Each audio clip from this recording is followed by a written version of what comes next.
Il se peut que l'animal perde un bout de langue, ça n'est pas si rare.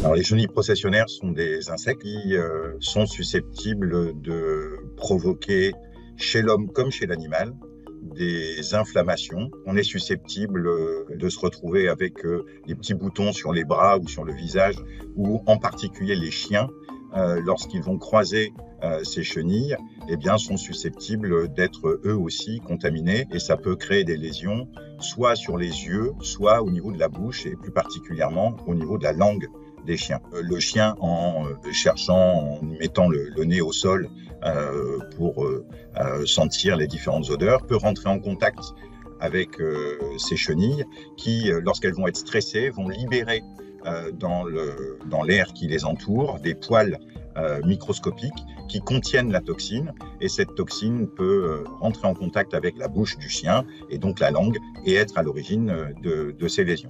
Grosso modo, dans les 2 heures qui suivent le contact, on va voir la langue qui va grossir, on appelle ça une macroglossie, et c'est généralement ce qui alerte les propriétaires et qui inquiète les propriétaires à juste titre. Et le diagnostic est souvent assez facile, mais nécessite une prise en charge par un vétérinaire. Si la prise en charge a été un peu tardive, ou si le contact a été très important, il se peut que l'animal perde un bout de langue, ça n'est pas si rare. Tant que c'est un petit bout de langue, ça n'est pas forcément handicapant pour le chien.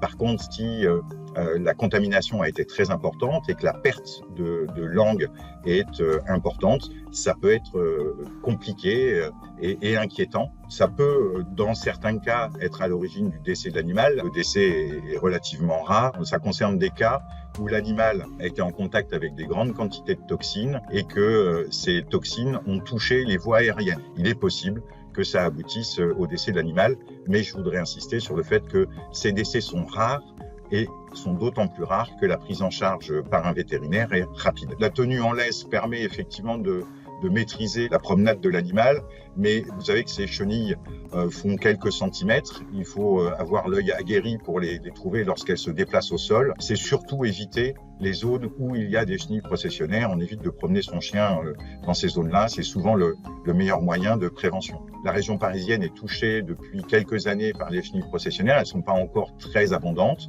donc on en reçoit régulièrement aux alentours du milieu du printemps. Et il y a des régions de France, et je pense en particulier aux régions du sud de la France, que ce soit le sud-est, le sud-ouest ou même la région Rhône-Alpes, où les chenilles processionnaires sont beaucoup plus abondantes que la région parisienne. Et pour le coup, les animaux qui sont concernés par cette envenimation, par cet érusisme, sont beaucoup plus nombreux.